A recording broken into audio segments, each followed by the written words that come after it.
industry? Well, you know, I was talking to Barn the other day from Jams. It's quite funny, and he said every time those tiger bows came around, he said I made sure I had a camera, and I used to carry a measuring stick with me all the time. And when they weren't looking, I'd stick the stick down on the front when the grill was off and photograph it, and then they'd copy them.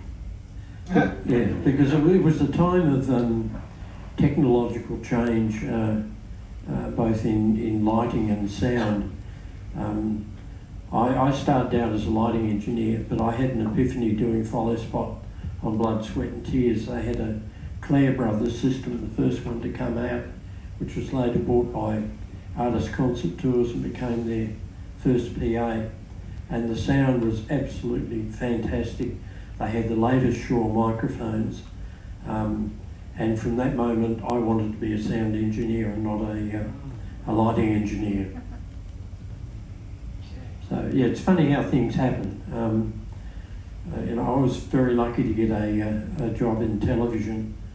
I had a job as a trainee computer programmer with Felton Textiles, and I'd had an interview with Nine, and I rang up John Fowler and said, "Oh, you know, can you take me off your books? I've got another job, thank you."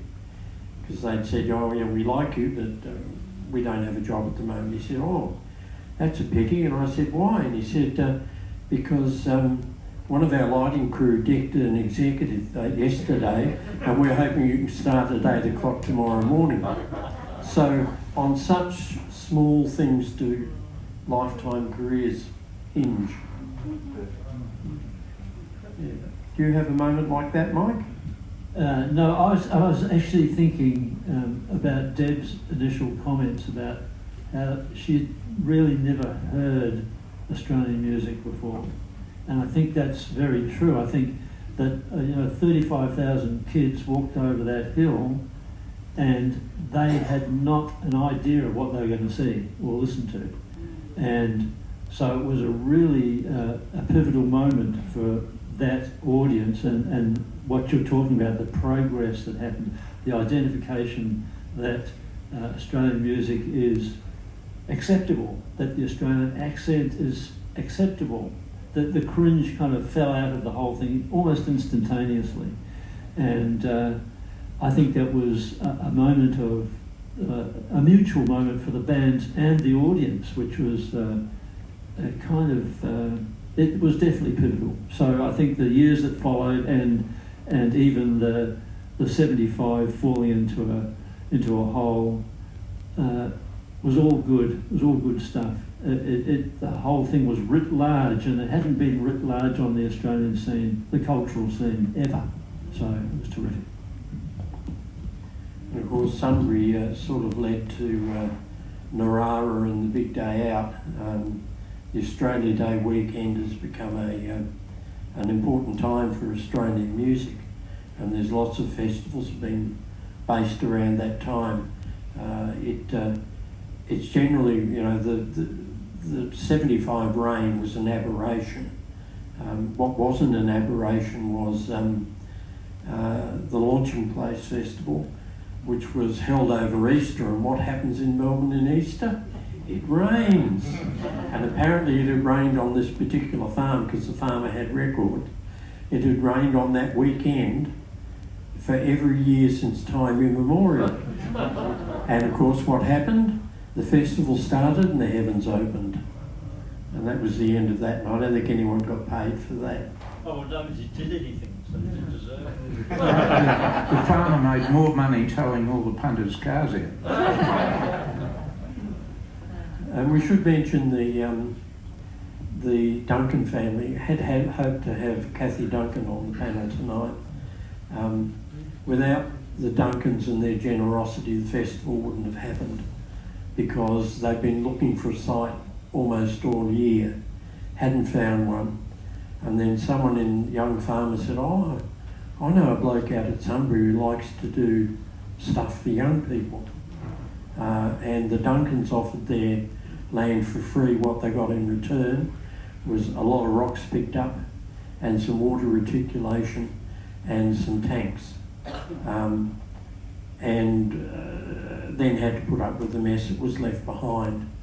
And of course Odessa ran out of money for cleaning the site up, so John Fowler and his family went back on the weekends and picked up rubbish themselves after that first festival. I recently was at the Lockhart Festival down in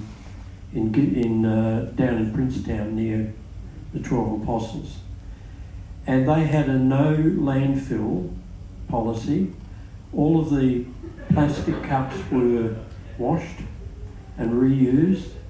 Nothing was to go to landfill, and I've never seen a festival site so clean in my life. And it was a real, I mean, I woke up on the Tuesday morning after the first Sunbury and looked up the hill, and it was like looking at a rubbish dump. It was unbelievable.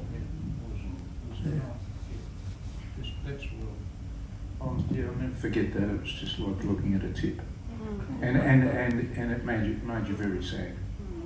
You know, it was. You could talking about mental health with crews now. You know, this all comes into work, and then you got nothing, and it takes you down. I can remember sitting down there with Jeff Hall. They called him the Deep Purple Humpy Service, you know, for carting all truckloads of PA in, and we were just sitting there saying, what the hell happened here? You know, how could we work all these hours and it be a rubbish tip and then we didn't get paid? Let's give a hand to Duncan.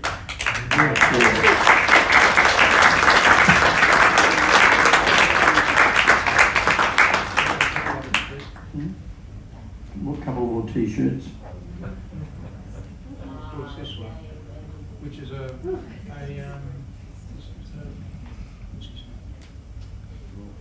Billy. As did Billy. No, but Ian McCausey did the artwork for the album. Yeah. I must mention that Billy Thorpe, of course, was king of the hill. On that first night at Sunbury, on the Saturday night, he brought all these extra guitar amps in, and he walked out on stage and he hit one huge chord and the hill shook. And I think at that moment it all sort of coalesced around Billy, and he was king of the hill. But there was so much good music, some experimental music as well. Mackenzie Theory were there. I can remember lighting them in purple, and on the screen behind we had black and white images of things like old rope and dead cats and anything, while their stage manager crawled through the grid sprinkling silver glitter over the band. Yeah. And the wheelbarrow. And the wheelbarrow, yes. The wheelbarrow came on, and full of frozen chips and cream. And on the side of the wheelbarrow, this old ancient wheelbarrow with the wooden wheel, had Radinsky burgers crossed out cheap, 10 cents, crossed out 6 cents. Anyway, the next day, this guy that came on looking like the Grim Reaper was looking for his wheelbarrow. And someone had got in the way of one of the crew, so they pushed it off the back of the stage from as high as the roof. He's walking around looking for his wheelbarrow, and down the other end in Billy Thorpe's fire camp is the steel wheel. You know, these days when a band turns up to play somewhere, there's a green room which is comfortable, showers, toilets, a fruit platter and 20 different types of alcohol and probably some bits of white powder as well. In those days, we had one caravan behind the stage which was shared by all the bands. So it was, in fact, pretty primitive, that first festival, but not so primitive as the one the year before in Maiponga, where I think Ross Wilson was offered a bed of straw to lie down on. So we all camped. We all had a good time. One friend who I still speak to turned up with a piece of plastic, one tent pole, and these Harley Davidson was the other tent pole. So there are a lot of people who turned up not very well prepared. And we were lucky that John had the foresight to have a full field hospital, the St John's ambulance there to look after things. And of course the nudity was blown out of proportion by the media. Very few women took their clothes off, quite a few blokes did. One of the members in my group actually put a funny story about how he noticed this person waddling down this hill.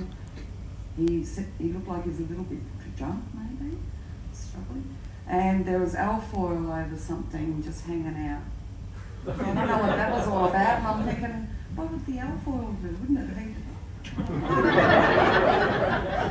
Well, I interviewed the guy who ran the St John's ambulance thing, and he said there were certain parts of the male appendage which had never seen the sun, and he had one person who tried to use tomato sauce as a sunblock. So yes, there was lots of strange sights to be seen in Sunbury. And there was another person